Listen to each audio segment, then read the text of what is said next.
right, so 2016 5.0 Mustang with the Roush kit, right? Yes, sir.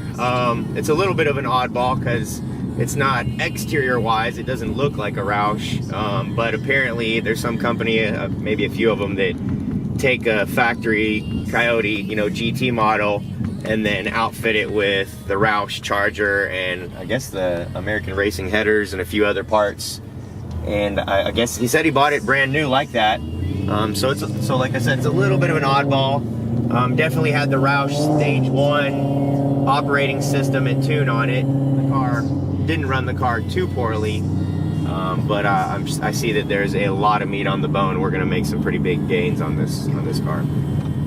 Sweet.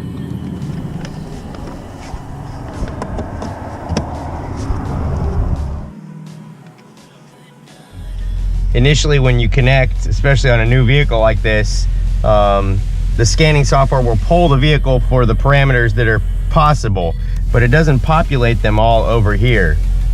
So you kind of got to go through and pick out which characteristics, which parameters you need logged over here, because if you don't have it over here added, it will not work in the histogram over here or in the graphing down here. So like right now, only basic things are logging on this Mustang right now. I can see right away that long-term fuel trims are at 10%, so I can say that for sure there's going to be some gains made right away. That's a good indicator that the tune is pretty far off if you got more than 10% stored in the long-term fuel trims. So right now I'm going to disconnect and I'm going to start going through the various channels that I need to add. The most important ones would be the source tables. So the way this works on these Coyotes, you can have your spark source could be from different places, and it depends on what the conditions are at that moment.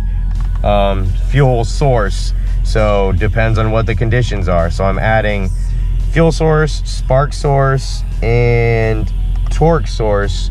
Torque source will tell me if, let's say we got into traction control, or we have surpassed the expected torque tables, which is going to be a big thing on these Coyotes, is that you have expected torque values. And so as soon as you start modifying the cars, not only do you need to modify the tune as far as the ignition timing and the fueling and whatever, you also have to modify the torque tables so that the car expects the right amount of torque at the right moment.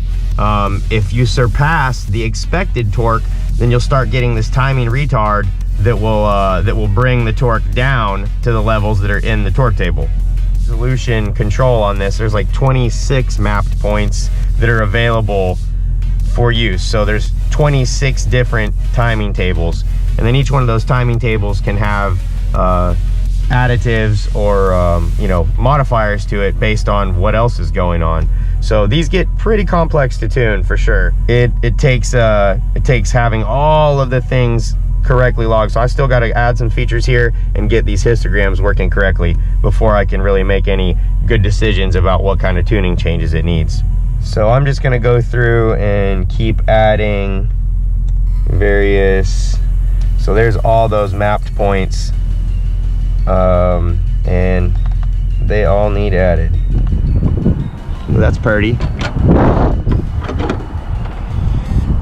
It looks pretty nice under this hood here. Then you got to get them artsy photos, like a so.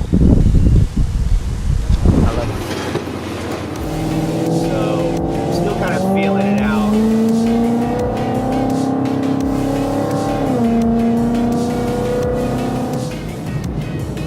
Like 50 or 60% throttle.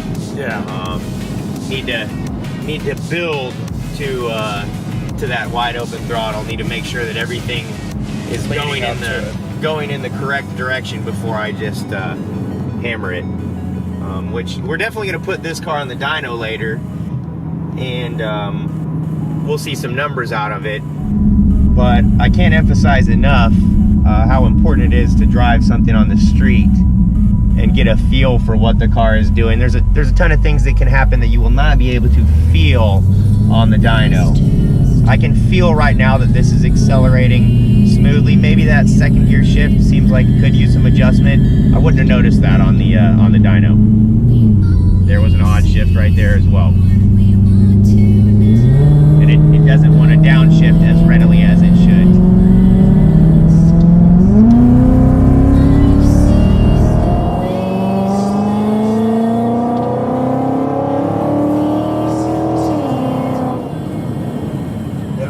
Feels improved from my earlier drive. Just turning off some of the emissions controls and electronic nanny stuff has definitely made an improvement.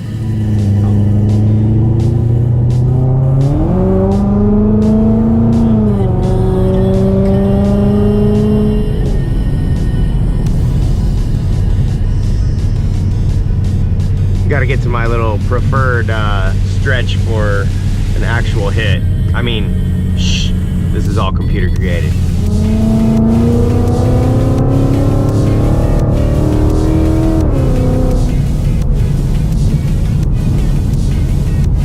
Still kind of feeling the car out. I don't ever jump in a car and go romp on it. Gotta look at the log, make sure everything looks good. Even though the owner said he's already raced this and whatnot, I've seen some pretty scary stuff in logs on cars that, oh, the owner raced already. Like, I've been sometimes wondered how it did not blow up. Getting tuned. Got the, maybe in a minute, got the Drift Mustang on the lift. What's up, man? How's it going? Looks like you got three out of 4 done. Yeah. Right, meow? Yeah. All right. Cool. What's up? I know we gotta do the the hose. That was my other thing on the list. I was telling him that I don't know where it's like coming all back right here is coming from, but this looks like it's leaking and it's blowing back right there as you drive. Indeed. It looks like we might need to reseal that. Gotta be. All right, just got back from my first drive with the Roush Mustang here, and first log looks like there's definitely going to be some room for improvement. Here's my spark table that it logged. Most concerningly, here's knock retard. So we've got 6 degrees of knock retard. That's definitely too much. You could get by with, 2 degrees, maybe 3 degrees here and there, but anything past that is scary stuff. So this definitely needs some help. It's hard to say whether this is the result of too much timing right now or fuel mixture that's not correct. It looked like it was running really rich. So here is a moment I got on it. I think this is first gear, second gear, and then third gear. So let's click here and see what we were sitting at. It went straight from closed loop fuel source to, I think that's like cat temperature. You can see the EQ commanded and the EQ delivered here. And then as soon as it enters that cat temperature mode, then it goes really, really rich right there. How you doing? How you doing? Welcome to Trackstar Motorworks. I'll tear you up.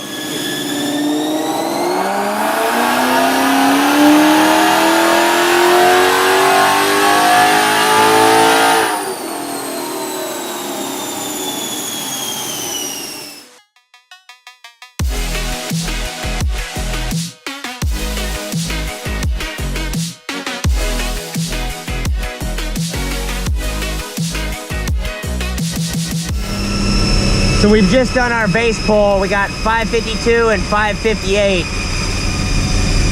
I've now flashed it to a lightly revised tune version, and we're gonna see what we got now.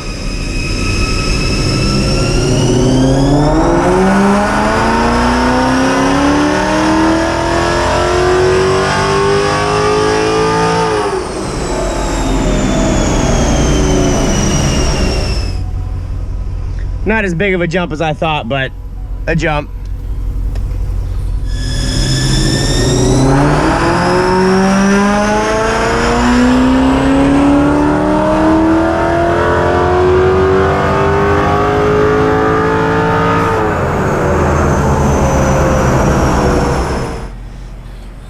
happened on that one? Notice anything?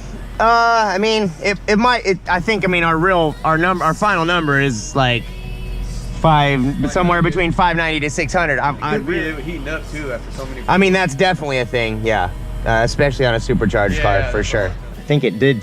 I do think it gained power on that pole, according to. And something you can tell for sure is if you look at there before it happened. If you look at the math flow, this like math flow numbers do not lie. Pretty much. And that I was expecting more, like 6 something, because see the math pounds per minute is at 65. That's telling you like there is 65 pounds per minute of air coming through the math. 65 pounds per minute of air should be able to make. Basically, you can move the decimal place 1. And so 65 pounds should be able to do 650 horsepower if everything is working properly. Okay. You know, in a perfect world. In a perfect world. So, obviously it's not perfect. If it was turbo, then it would do a little bit better. It's supercharged, so, I think we'll probably have to do maybe just one more pull.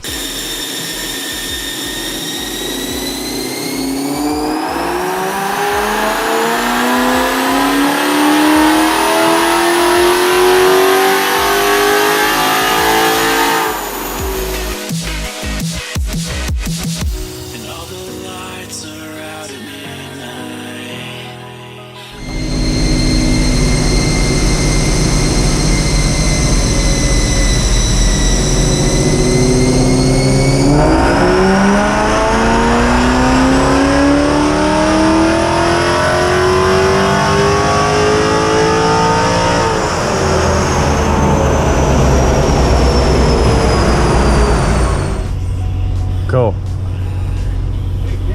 Sweet. 592. I'll call that a big gain based on how much heat we've just built up. You know what I mean? Well, all done with the Mustang today, guys. Ended up at 592, 526. Curve is looking quite nice, I would say. My goodness, look how many Mustangs have been on here. Well, there's the best overlay that I can get. So, original power, 544 up to 586, 476 up to 523. You can see how most of the gains were down here in this mid-range, and then up in the top, the gains, not to say peter out, but they taper off a good bit, because there's a lot more room for improvement in this area.